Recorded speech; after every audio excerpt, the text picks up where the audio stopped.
বৈভব সূর্যবংশী ভবিষ্যতের তারকা নাকি শুধুই হাইপ?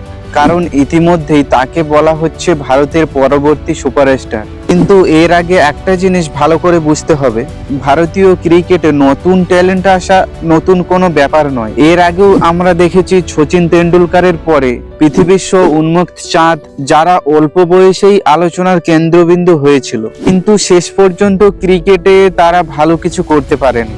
আর এখন আবার আলোচনার কেন্দ্রবিন্দু হয়ে উঠেছে বৈভব সূর্যবংশী। কিন্তু বৈভব সূর্যবংশীর খেলার স্টাইল দেখলে বোঝা যায় সে একজন অ্যাগ্রেসিভ ধরনের ব্যাটসম্যান। মানে তার দিন ভালো থাকলে সে যে কোনো বোলিং লাইন আপকে সহজেই চাপে ফেলে দিতে পারে। বৈভবের ব্যাটিং স্টাইলে শুধু পাওয়ার দেখা যাচ্ছে, কিন্তু বড় প্লেয়ার হতে গেলে দরকার ধৈর্য, ম্যাচ পড়ার ক্ষমতা আর সঠিক সময়ে আক্রমণ। বৈভবের জন্য আগামী 2-3 বছর খুব গুরুত্বপূর্ণ, কারণ এই 2-3 বছরে যদি সে তার খেলার ধরন উন্নতি করে তাহলে বৈভব ভবিষ্যতে স্টার হতে পারে।